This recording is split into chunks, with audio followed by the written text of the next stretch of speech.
welcome back to TisforTemidayo. It is 1:27 a.m. It is Sunday, February 8th, 2026. Today is day 66 of 365 days of Tea for Me. Let's get started. We are officially under 300 days. Under 300 days. 300 days is still a lot of days. But we are under 300.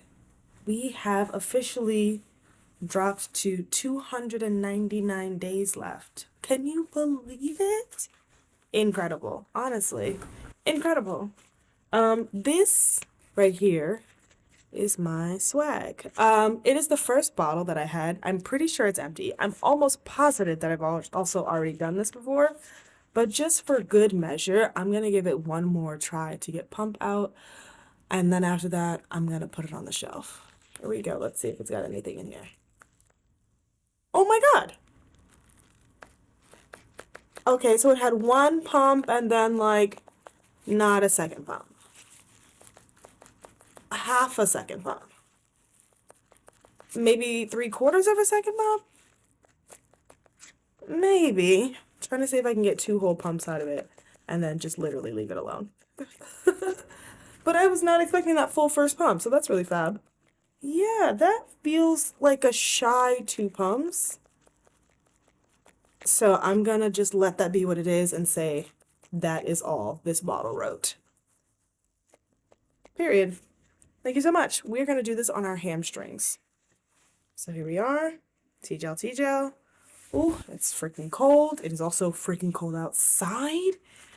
Y'all, it is like literally, the last time I checked, around 10:30, 11 o'clock p.m.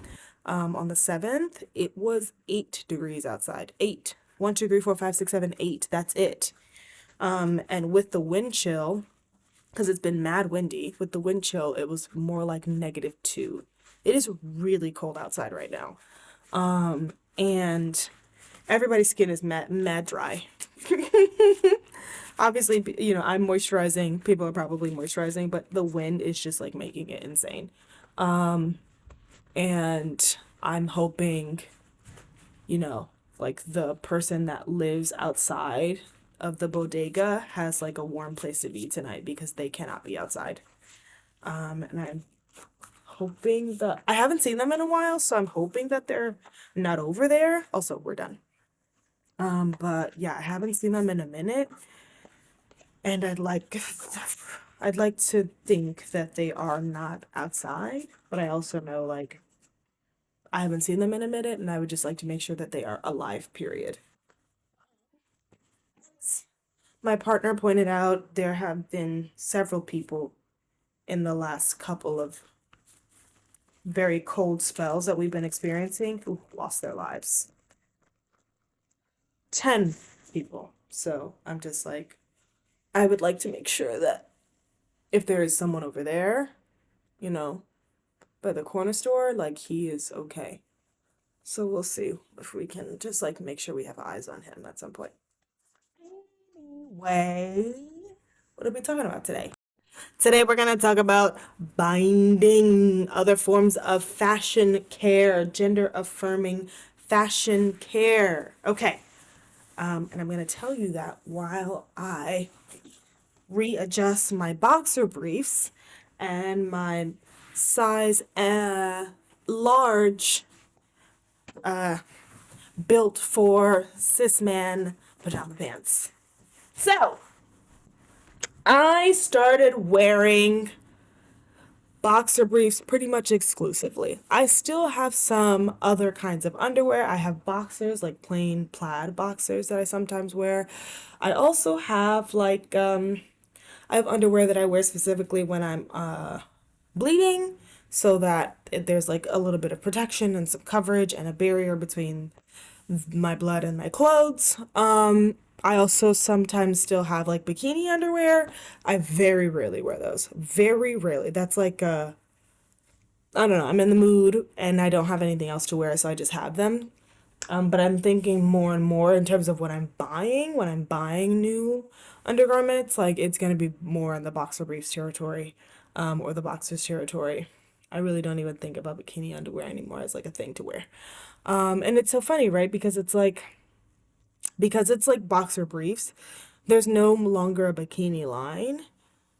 And so even though I'm wearing like something incredibly form fitting, I don't feel that line, which would help, like which would have helped me if when I cared about that line. Everything is always like this. Like it's so funny. Like the more that I dress and feel and affirm myself in this transmasculine identity, the more that I also feel liberated from being able to express any other parts of my identity that may have aligned more when I was, more femme, quote unquote. It's wild, and that's not a unique story. Like a lot of trans masc people, they're like, "Oh my gosh, yeah!" All of a sudden, like I felt comfortable wearing dresses, and I felt comfortable, putting on makeup, and I felt comfortable, wearing tight fitting clothing, and I'm like, and there you are, like post top surgery, maybe even had gotten like some sort of bottom surgery, or like, like on T, or just like living in a reality that felt more aligned in who they are, meds aside. It just is like incredible to me that that's how that keeps happening for people. But I did say this is going to be about binding, so let's talk about it. Okay, so right from the top, I just want to say I don't actually bind. As I've mentioned several times, I don't really have a lot going on up here. I really don't. It used to bother me a lot when it mattered, when I was still presenting femme, when I was still identifying as she, her pronoun land, because they never felt big enough. And now that I am like not, that's not like a concern of mine anymore, it's so wild to be like, great, I don't really have to think about it. I think I mentioned I stopped shaving my legs in 2013 because I remember I was getting ready for an understudy performance of In Time of Roses. And I was shaving my legs for our performance that night, and I cut the skin to the point where it was like, where you like cut it and all of a sudden all you see is like white, like no pigment left, just like bone white. Now, it wasn't bone, but it gave that color, and I was like, cool, I'm never doing this again. Never doing this again. There's no point in it. I'm not doing this to my body. So that was the last time I shaved my legs. That was 2013. It is 2026. Yeah, every once in a while I will like trim other, any other body hair. I also trim the hair on my head, but I'm just like, having incredibly curly hair, coily hair, tight, coily hair, and like excessive amounts of shaving can lead to ingrown hair. So I'm like, cool, I'll just, I'll just go around that entirely. Back to binding though. Instead of binding, I have done two things to help with, if I want to draw attention away from this area of my body. First thing that I do is tape. Now, I have been doing tape on and off for maybe, it was like was that during quarantine or after? Say somewhere between like 2019, like 5 to 7 years. I started taping. I was working with a binder company called GC2B. I know they got a little bit of controversy, but they were local to the area I was in at the time, and they were looking for people to show their like one of their collections. So they gave me a bunch of binders, which was incredibly helpful. And I remember talking to one of the staff at GC2B at the time, and I was like, and this is like a trans man. And I remember asking them, this was like way before I really started thinking seriously about like trans masculine identity, about like doing any sort of like medical transition. But I remember asking this guy, I was like, what do you do? Like, how long have you been binding? And da da da. Like, what was top surgery like? And blah blah blah. But what really I wanted to ask him was like, what do you do for the liminality? And he was like, what's the liminality? And I was like, the feeling of like, some days I want to be able to present more femme. Some days I want to be able to present more math. Some days I want to present as like a third thing, a fourth thing, a fifth thing, a seventh thing. Like, I don't want it to just become like, as soon as you adopt, a masculine identity, you lose all sorts of expression. And he was reminding me like, for him, like this was where he wanted to be. That's where he's comfortable. But there are a lot of like trans men that will bind and then put on like, like a breastplate. Or they will grow out their hair and put on a bunch of makeup and then like dye their mustache. Or they will put on, they'll like pack, but then also tuck. It's like it's whatever you want. And I don't think he described all of those things that I just mentioned, but I remember kind of starting to move down the rabbit hole of being like, yeah, this is really just all play. It's all just play. It's all just like, we're just gonna let ourselves exist however we decide to in the moment. However we need to express ourselves for that time, we're just gonna do it.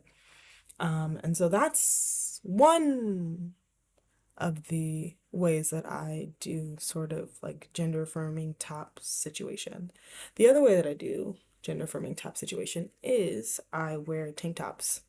I'm almost always wearing a tank top, unless it is like summer, it's really hot, or it doesn't work with what it is I'm wearing. I'm probably wearing a tank top. I just like the fact that I have a layer between myself and my t-shirts. I like the fact that I have a layer that keeps me warmer. And this is like, again, it's not super hot. I don't wear these in the summertime. I'm usually just wearing a t-shirt and I'm not really caring. Some of my t-shirts are looser, and so it's like, yeah, you might see a little something something, but like for the most part, it's fine. And there are many other of my t-shirts that are like more close fitted, and so they tend to flatten. Or I just honestly don't even think about it for the most part. Like, it's really not something that I have to concern myself with. Again, I'm very happy that it seems to be a benefit to me. What was once like something that used to bother me a lot, like this, pretty small chest, is now a benefit that I don't have to, it is a benefit that I don't have to like think about it very much. But yeah, if I do feel like I'm thinking about it a lot, I will wear a tank top. I have tank tops that are much tighter. I have tank tops that are looser.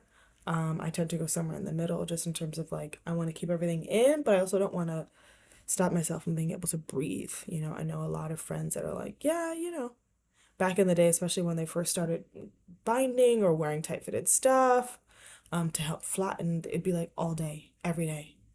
And you speak to anybody who's like selling binders, you speak to anybody who's like talking about making sure you're staying healthy as you are binding, or as you are, wearing super tight fitted clothing in order to flatten your chest. They always say like, take breaks.